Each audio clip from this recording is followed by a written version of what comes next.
E a gente volta a falar sobre a decisão do governo eleito de pedir que Paulo Guedes não prorrogue a desoneração dos combustíveis. Temos mais um convidado, a gente conversa agora ao vivo com o economista André Galhardo. André, boa noite, obrigado pela presença. Boa noite a todos, eu que agradeço o convite. Ô André, isso não se reflete só no bolso do consumidor, né? Não só para quem vai abastecer o carro a partir do ano que vem e vai sentir na bomba o aumento do preço do combustível, né? Isso se reflete em vários outros indicadores. Queria que você falasse um pouquinho sobre isso para a gente. Na verdade, o retorno, a volta dos impostos federais sobre os combustíveis deve impactar, como você já bem falou, o bolso dos consumidores. Estava praticamente impossível abastecer o carro e agora a gente pelo menos tem alguma condição, apesar dos níveis ainda serem bastante elevados. Só que tem aquela história, ou aumentam os impostos federais ou você cria imposto novo no ano que vem.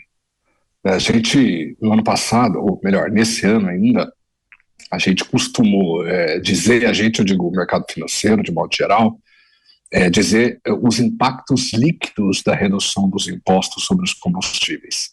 Porque se de um lado a gente tira e promove uma queda nos preços, uma queda na inflação, tanto é que nós tivemos 3 meses consecutivos de deflação no Brasil, muito em função desse corte de impostos federais e estaduais sobre os combustíveis. Só que qual é o efeito líquido disso? Então, parte da conta começa a chegar em janeiro, né? O futuro ministro da Fazenda, Fernando Haddad, já disse que pode discutir isso em 10, 15 dias, só que não é tão simples assim você fazer um novo projeto e tirar de novo esses impostos, porque em algum momento vai ter que ser cobrado de novo. Então a gente está empurrando para frente. É verdade que era uma urgência e que foi muito bem-vinda a redução de impostos sobre os combustíveis, até porque a gente tinha uma das gasolinas relativamente mais caras do mundo. Em termos nominais, ali estava no meio termo, mas uma das mais caras se considerarmos o rendimento do brasileiro. Então foi muito bem-vindo. Só que a gente sabia que isso ia voltar em algum momento.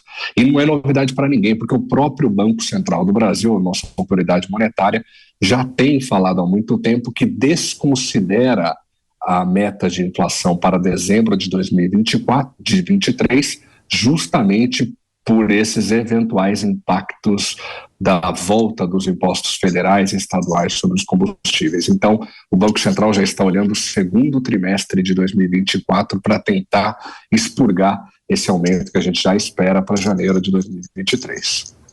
Você, Rica, sua pergunta. Gostaria de entender qual a sua avaliação, se de fato deveria existir essa desoneração nesse momento aí, pensando na economia do país. Olha, eu acho que, de novo, quando a diminuição dos impostos foi feita, a gente passava por um processo muito agudo de inflação. A gente teve a maior inflação em 19 anos. Então foi uma medida desesperada, como o Brasil costuma fazer.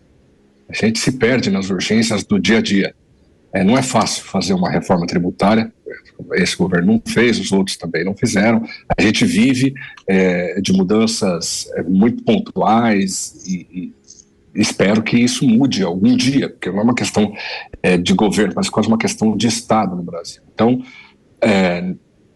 quando veio essa desoneração foi muito importante, só que a gente sabe, nós iríamos nos encontrar com os nossos problemas estruturais passados os problemas conjunturais. Então, de novo, não é surpresa, a gente já esperava um retorno de impostos, seja em janeiro, março, agosto, no ano que vem. O próprio Banco Central já esperava por isso, e isso é reflexo de um regime, de um regime tributário totalmente ultrapassado, que onera muito as pessoas. A gente poderia encontrar mecanismos para aumentar a arrecadação a partir de 2023. Isso passa por uma revisão geral, uma reforma tributária de fato, que visa não só desburocratizar a carga tributária brasileira, mas criar uma carga tributária mais progressiva,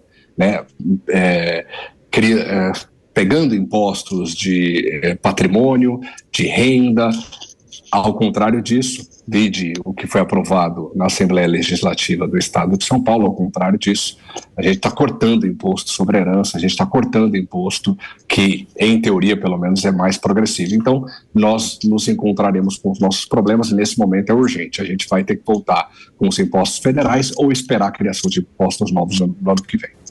Professor Manuel Furriela. Minha pergunta, primeiramente, é se essa alta arrecadação de impostos que a gente teve este ano não seria uma sinalização de que deveria se rever, talvez, as alíquotas aplicáveis aos impostos? Essa é a minha primeira pergunta.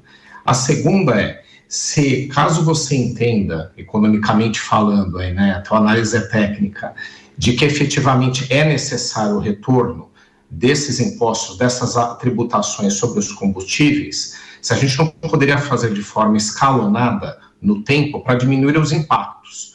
Porque você tem um impacto de arrecadação, pelo que você está dizendo, necessária, mas você tem um impacto na inflação e um impacto social também por conta disso. Então, essas duas análises é que eu gostaria que você fizesse. Professor, obrigado pelas perguntas, muito interessantes. É mais simples falar sobre isso, né? Tirou, agora tem que voltar e a vida é assim. Então, o impacto social, como eu disse, não adianta ficar fazendo puxadinho, mas também não adianta ficar de braço cruzado no momento em que a população brasileira pagava mais de R$6 o litro da gasolina. Então, agora a gente está diante de um problema que a gente precisa resolver. A primeira coisa que a gente tem que levar em consideração é que o aumento da arrecadação visto em 2021 e em 2022, ele foi produzido principalmente por um problema social grave, que é a inflação. Boa parte da melhora da condição das contas públicas, de modo agregado, veio por conta do aumento de preços no Brasil. O nosso principal imposto chama-se ICMS, é um imposto estadual, e ele é um imposto ad valorem. Ele varia conforme o preço do produto também varia. Então, com o aumento do preço, como eu disse, em abril de 2022, nós tivemos a inflação mais alta em 19 anos. Com o aumento dos preços, houve também uma melhora na arrecadação. Não por acaso entregamos o primeiro resultado primário positivo em 2021, o primeiro desde 2014. O Paulo Guedes comemorou muito isso, mas não há muito a se comemorar, até porque não foi uma questão de manobra do governo, uma questão de aumento de inflação mesmo, a principal. Não foi só isso, é verdade, a economia brasileira cresceu 5% em 2021, se recuperando de um quadro econômico fragilizado pela pandemia, e deve crescer outros 3,1% em 2022. Sim, há uma melhora da arrecadação também por conta de uma dinâmica um pouco melhor da nossa economia. De fato. Só que o principal contributo do aumento da nossa arrecadação neste momento foi a inflação. E se a gente espera que essa inflação deva ceder ao longo de 2023, esperamos também um quadro fiscal mais desafiador. Então essa é a primeira pergunta, a resposta à primeira pergunta. A gente, de novo, nos encontraremos com os nossos problemas estruturais. A inflação deve passar, ainda bem, esse crescimento mais robusto, 3,1%, produzido em grande medida pelas injeções de recursos que esse governo fez, deve diminuir, a economia brasileira deve perder um pouco da atração, considerando, inclusive, a taxa básica de juros em 13,75%, isso tudo nos coloca de novo de frente aos nossos verdadeiros problemas. A segunda questão, fazer de forma escalonada, eu acho que o governo eleito tem sim que tentar encontrar um mecanismo que ajude na arrecadação, porque isso é um recado para o mercado estava super preocupado até agora com a questão da PEC da transição, o tom deu um pouco uma amenizada em função da desidratação relativa da matéria durante a tramitação no Congresso Nacional, e esse recado do Haddad de que não vai haver um déficit de 220 bilhões de reais em 2023, que ele não trabalha assim, e que nós teremos um quadro de foco em aumento da arrecadação e diminuição de gastos, o mercado deve ver isso com bons olhos. Só que não tem só mercado, a gente está falando de pessoas, a gente está falando da parte social, como você bem falou, professor Manuel. E o governo poderia encontrar uma forma de suavizar esses impactos sobre a população, principalmente sobre a população mais pobre. Isso passa também, inevitavelmente, por uma revisão da política de preço da Petrobras, que, de novo, colabore com as pessoas que são acionistas, mas também colabore com o povo, senão não faz sentido que uma empresa cujo principal decisão, a tomada de decisão, parte do próprio governo. Essa a análise do economista André Galhardo. Valeu, André. Obrigado mais uma vez pela presença aqui com a gente nesse finalzinho de noite. Um abraço, até uma próxima. Eu que agradeço, obrigado a todos. Até mais. Até.